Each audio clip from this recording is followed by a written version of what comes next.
तो धर्मांतर पे 2 वचन आपको हो जाते बोल देते अच्छा था। ये भारत जागृति मोर्चा धर्मांतरण जो आदिवासी क्षेत्र होते हैं वहाँ जो लोग धर्मांतरित करते हैं लोगों को, उनको बचाने का ये बहुत बड़ा प्रयास करते हैं। पहली बात तो मीठी गोली खिला करके बच्चे को कुछ दिन अपने वश में कर लिया जाता है, क्योंकि नन्हा सा बालक है, उसको एक चॉकलेट दीजिए वो थोड़ी देर के लिए खुश हो जाता है।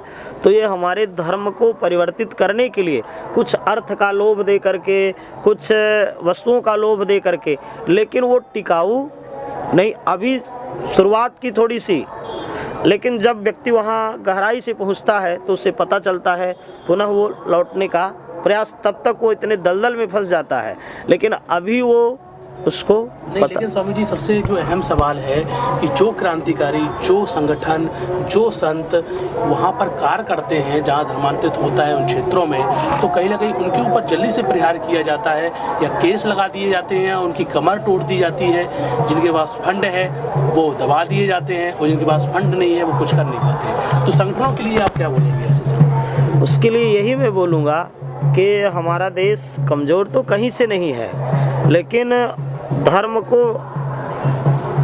मतलब हमारे धर्म को दूर करने के लिए, हटाने के लिए वो अर्थ का ही दबाव बना करके और समाज को कमज़ोर करने के लिए, तो इसके लिए तो सबसे पहले हमें अर्थ से मजबूत, हमने जो बात कहा कि हम स्वदेशी बने और जो हमारी बाहरी वस्तुओं को हम उपभोग कर रहे हैं, जैसे छोटा देश चाइना है, छोटा सा है, लेकिन वो छोटी छोटी वस्तुओं को बना करके और आज कितना वैभवशाली, कितना प्रभावशाली बनता जा रहा है। हर वस्तुओं को हम अपने से ही वो करें तो कभी हमारे धर्म में भी परिवर्तन नहीं होगा, हमारे विचार में परिवर्तन नहीं होगा। और लेकिन जब हम बाहर से कोई भी चीज़ का उपभोग करेंगे और देखेंगे तो अवश्य हमें एक लालसा बनेगी और हम उसमें ऐसा काम करने का प्रयास करेंगे। देखिए, भारत जागृत मोर्चा धर्मांतरण को रोकने का जो कार्य कर रहा है बहुत अच्छा कार्य कर रहा है और धर्मांतरण के द्वारा हमारे देश को तोड़ने की उसी तरह की साजिश है जैसे बिना युद्ध किए भारत पर कब्जा करना जो है। भारत एक राष्ट्र है और राष्ट्र केवल जमीन से नहीं बनता है। राष्ट्र के 3 अंग होते हैं, भूमि, जन और संस्कृति। केवल भूमि और जन से राष्ट्र नहीं बनता है, राष्ट्र बनता है संस्कृति से। तो संस्कृत का मूल उसके धर्म में होता है और धर्मांतरण के द्वारा सांस्कृतिक परिवर्तन जो किया जा रहा है हमारे देश में वह बहुत ही घातक है। और ये 2 तरीके से हो रहा है, एक इस्लामिक कट्टरतावाद के द्वारा, एक ईसाई मिशनरियों के द्वारा। इस्लामिक कट्टरता के लोग कहीं बम विस्फोट, दंगों के द्वारा, और ईसाई मिशनरियाँ पैसे के बल पर धर्मांतरण करा रही हैं। भारत जागृत मोर्चा जो कर रहा है वो सराहनीय कार्य है, हम उसकी सराहना करते हैं कि इसी प्रकार से धर्मांतरण को रोकने के कार्य में लगा रहे। यही देश की सबसे बड़ी सेवा है, हिंदू समाज की सबसे बड़ी सेवा है। और मैं अखिल भारतीय संयुक्त धर्माचार्य मंच का राष्ट्रीय महामंत्री आचार्य कुशमुनि स्वरूप इस बात की मंगल कामना करता हूं कि आप अपने अभियान में सफल हों। भारत जागृति मोर्चा के माध्यम से बात कहना चाहूँगा कि ये जो धर्मांतरण की बीमारी है ये बाहरी नहीं आंतरिक है। हम लोगों के दिल तक ये संदेश पहुंचा पाएँ कि भय और लोभ 2 ही धर्मांतरण के कारण है, तीसरा कोई नहीं। लोग कहते हैं उपेक्षा, मैं नहीं मानता, उपेक्षा नहीं है। केवल भय और लोभ ने ही हमको हमारी जड़ों से काटा है, हमारे भाई बंधुओं से हमको अलग किया है। भय और लोभ के चक्कर में लोग गांव छोड़ करके दुनिया भर में भागे फिरते हैं। तो हाँ, ये मानसिक रोग है और इस मानसिक रोग का निदान सिर्फ इतना है कि जो लोग इस विषय में आगे बढ़े, जिनको बरगलाया जाता है, वहाँ तक हम अपने स्नेह को, अपनी प्रीति को, अपनी आत्मीयता को वहाँ तक पहुँचा सकें, उनके दिल में बात बिठा सकें कि जब पांडवों ने संकट आने पर अपने सत्य को, धर्म को, अपनी परंपरा को नहीं त्यागा, महाराजा नल पर संकट आए उन्होंने नहीं त्यागा, भगवान राम को इतना कष्ट आए उन्होंने नहीं त्यागा, महाराणा प्रताप को इतना संकट आया, उन्होंने नहीं त्यागा। जिस धर्म की रक्षा के लिए महाराणा ने अपना बलिदान कर दिया पूरे परिवार का, जिस धर्म की रक्षा के लिए वीर शिवाजी ने अपने समग्र जीवन की आहुति दी, जिस परंपरा की रक्षा के लिए गुरु गोविंद सिंह ने अपने समग्र परिवार को दांव पर लगा दिया, और जिस सनातन परंपरा की रक्षा के लिए जटायु ने, जिस सनातन परंपरा की रक्षा के लिए एकलव्य ने, तो भाई इतने सारे महापुरुष हमारे सामने आदर्श के रूप में हैं। तो उन लोगों को ये बात पहुंचानी है वहाँ तक कि तुम्हारे आदर्श भी रामकृष्ण हैं, तुम साधारण लोग नहीं हो। तो भय और प्रलोभन के चक्कर में अपना धर्म परिवर्तन करना महाविनाश है। गीता जी में भगवान कृष्ण ने कहा, स्वधर्मे निधनम श्रेयः परधर्मो भयावहः। अपने धर्म में भूखे मर जाना अच्छा है, पर दूसरों के धर्म में जा करके, दूसरों के पंथ में जा करके वहाँ कुछ सुखपूर्वक 2 पल भी जी लोगे तब भी उसका कोई लाभ नहीं है।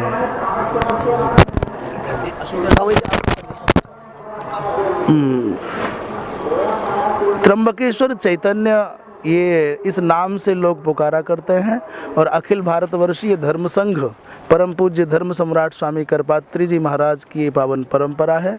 उसके अंतर्गत हम लोग ये सेवा करते हैं, सनातन धर्म का आध्यात्मिक अभ्युन्नति का अभियान चलाते हैं। में सबसे बड़ा धर्म तो माता पिता की ही सेवा है, क्योंकि माता पिता से बड़ा न कोई भगवान होता है। हमारे शास्त्रों में, देहातों में कुछ कहावतें भी है कि जब तक माता पिता हों तो देवी देवताओं की भी उतनी ज़रूरत नहीं पड़ती है। गीता में भी भगवान कृष्ण ने कहा है कि अगर माता पिता की आप तन्मय से पूजा, सेवा, आरती जितना आप भगवान की करते हैं, अगर उनकी करेंगे तो साक्षात मैं मिल जाऊंगा। ऐसा है, हमारा धर्म नहीं सिखाता है, हमारा सनातन संस्कृति और सनातन धर्म जो है वो ये नहीं सिखाता है कि हम किसी के धर्म, हम अपने धर्म में सम्मिलित कर लें। क्योंकि हमारे ही धर्म, सनातन धर्म से ही सबका प्राकट्य होता है, सबका उदय जो है वो सनातन धर्म से हुआ है। तो हम ऐसा हरगिज नहीं कर सकते हैं।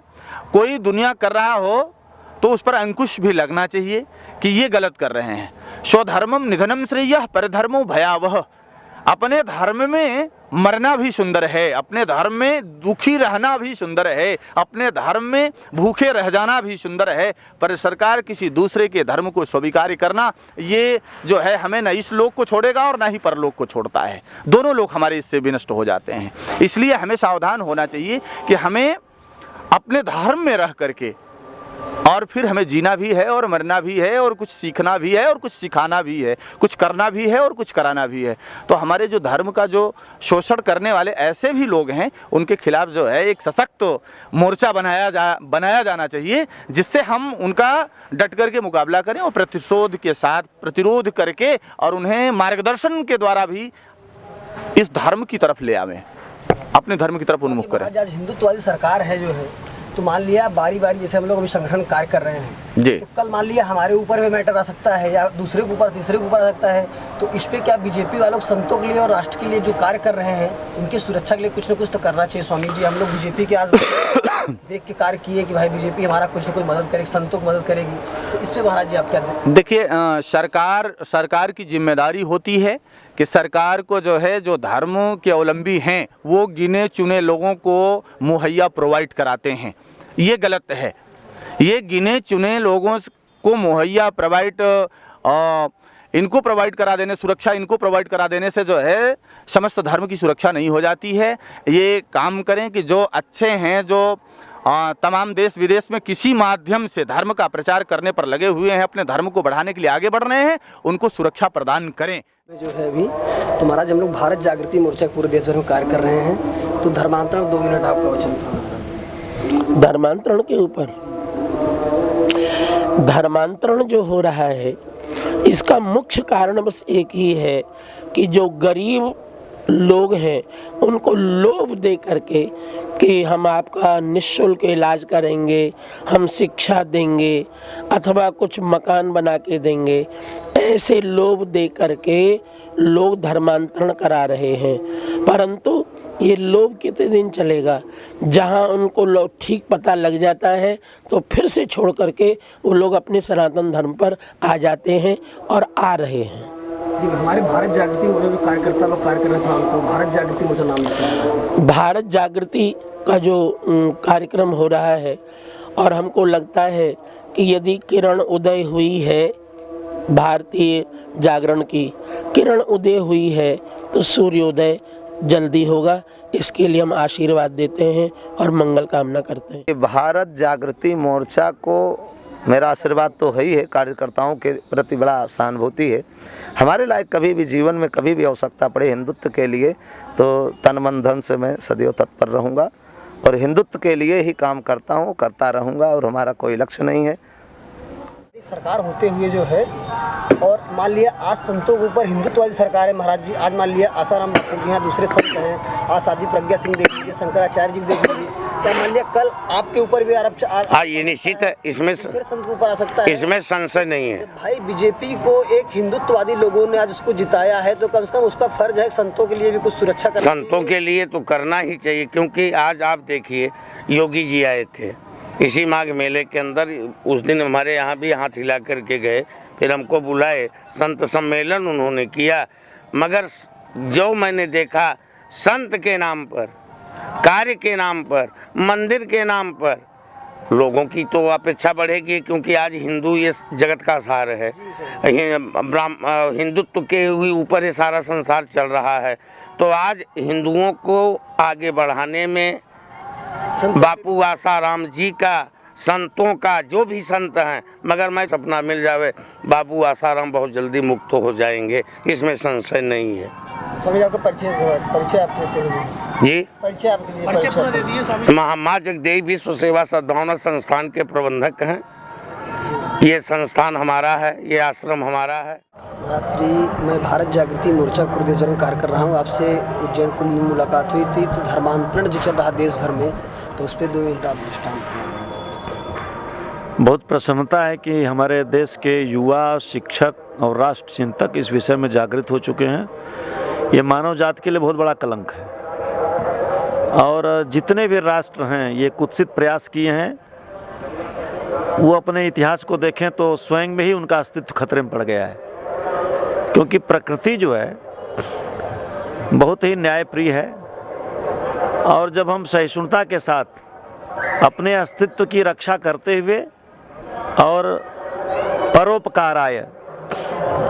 परोपकार के भाव से शिक्षा हो, चिकित्सा हो, औषधि हो, दान हो, अन्न जल हो, जो जिस शिक्षा संस्कृति में है, यदि जिनकी आवश्यकता है उनके विकास के लिए अगर हम भरण पोषण करते हैं तो ये स्तुत्य है। लेकिन इसके साथ साथ हम कुंठित भावनाओं से, कुत्सित विचारधारा से उनके मूल परिवर्तन में लग जाएं, धर्मांतरण में लग जाएं, तो निसंदेह ये बहुत अभिशाप है और मानवता के लिए कलंक है। और भारत के संत और भारत के युवा और जो प्राणी सामाजिक जीवन जी रहे हैं वो भी इसके दुष्परिणाम को देख चुके हैं। और मैं नहीं समझता कि अब कोई इस तुच्छ लोभ में आकर के अपनी विराट वैदिक संस्कृति को, हिंदू धर्म को जो स्वीकारता है, इसको छोड़ करके और एक क्षुद्र विनाशशील भोगों के लिए धर्म परिवर्तन करने में अपना उत्साह दिखाएगा। और बहुत ही ये रुका है। और कि धर्मेण हनते व्याधि धर्मेण हनते ग्रहा धर्मेण हनते शत्रु यतो धर्म ततो जय। तो जहाँ धर्म है वहाँ जय होगी। कितना भी आवे दुराचारी, पापाचारी, अनाचारी, हाँ, रावण जैसे अत्याचारी ने नहीं मिटा पाया उस धर्म को। हिरण्यकश्यप जैसे यानी महापराक्रमी कुछ नहीं बिगाड़ सका धर्म का, तो आज के लोग नहीं बिगाड़ पाएंगे। हाँ कि वो अपनी चाल चल रहे हैं, चाल चल के वो चाहते हैं कि हम सफल हो जाएंगे, लेकिन सफलीभूत नहीं हो पाएंगे, क्योंकि धर्म अपने आप में मजबूत है जी। वो किसी की पहचान के लिए यानी मुफ्ताज नहीं है, वो अपने आप में बेमिसाल है। तो ये थी, बाकी धर्मांतरण देश में चल रहा, थोड़ा उसके विषय में उस पर थोड़ा आप प्रकाश डालें। देखिए, धर्मांतरण का मैं तो कहूँगा कि ईसाई क्रिश्चियन जो है ज़्यादा ये कर रहे हैं, मुसलमान ज़्यादा नहीं कर रहा है। मुसलमान में आप देखिए बहुत ही कम ऐसा होता है जो हिंदू मुसलमान बन रहा। अब इस समय ज़्यादातर वो क्रिश्चियन जो मिशनरी आई है सेवा के नाम पे यहाँ आती है और सेवा के नाम पे आकर के लोगों का धर्मांतरण करती है। अब आप देखिए कितने भी क्रिश्चियन द्वारा स्कूल चलाए जा रहे हैं। मैंने पहले भी कहा कि हमें जितने सनातन धर्म मानने वाले हैं सबको अपने बच्चों को उस विद्यालय नहीं पढ़ाना चाहिए। तमाम हमारे ऐसे विद्यालय हैं, अच्छी पढ़ाई होती है। राष्ट्रीय स्वयं संघ द्वारा तमाम ऐसे विद्यालय चलाए जा रहे हैं जिस पे हमारा संस्कार भी है और विद्या दोनों है। अभी आप देखिए यहाँ ज्वाला देवी है, पतंजलि है, यहाँ से अच्छे विद्यालय हैं, वहाँ हम पढ़ाएंगे गरीब जहाँ बच्चों से बच्चा क्या आता है, उनमें पढ़ने वाले विद्यार्थियों को ये सिखाया जाता है बच्चे से उनके। तो सबसे बड़ी चीज़ ये है कि हमारे यहाँ ऐसे व्यक्तियों को बड़ा सम्मान दिया जाता है। अब वो क्या उनका माता जी क्या नाम उनका था, मैं उनका नाम भूल जाता हूँ। उनको हमारे यहाँ सेवा के नाम पे इतना उनका नाम बढ़ा दिया गया, आज वही संस्था हमारे हिंदुओं का प्रवर्तन कर रही है। मदर टेरेसा जी, इतना नाम मदर टेरेसा का बढ़ा दिया गया, मालूम हमारी देवता देवी बन के आई हैं। वो हमारे लिए क्या किया, यहाँ क्या किया उन्होंने यहाँ के लिए इतने किया कि जितने हमारे हिंदू गरीब थे उनको धर्म का लाला देकर प्रवर्तन कर दिया। और जो हमारे देश में क्या किया उन्होंने, तो मदर टेरेसा को आप मदर टेरेसा क्यों कहते हैं भाई, बताओ आप। ये देश का दुर्भाग्य है। अब समाज में बहुत बड़ी प्रदूषण बन चुका है धर्मांतरण का। विदेशी मशीनियाँ यहाँ करके थोड़ा सा लोभ दे करके, सेवा भाव दे करके लोगों को धर्मांतरण करा रही हैं, जबकि स्पष्ट गीता जी को जो मानते हैं, साक्षी देते लिखा है, स्वधर्मो निधनम श्रेयः परधर्मो भयावह। अपने धर्म में ही मर जाना, अपने धर्म में ही रहना। जिस देश में, जिस जात में, जिस धर्म में हमने जन्म लिया, बलिदान उसी के हो जाए। तो कम से कम ये परंपरा होनी चाहिए। हमें जैसे किसी का दूसरा माई बाप हमें सुख नहीं दे सकता, उसी तरह से हमारा धर्म भी दूसरा धर्म सुख नहीं दे सकता है। जैसे हम माता पिता का परिवर्तन नहीं कर सकते, वैसे धर्म का भी परिवर्तन नहीं हो सकता है। इसलिए हमें धर्मांतरण, जो जिस धर्म में जन्म लिया है उसका मूल रूप से और उसी का आनंद ले, प्राप्त करे, उसी से उसको लाभ है। ये श्री भारत जागृत मोर्चा हमसे जो प्रश्न किया, बहुत सुंदर प्रश्न था। देश समाज राष्ट्र निश्चित रूप से करना चाहिए।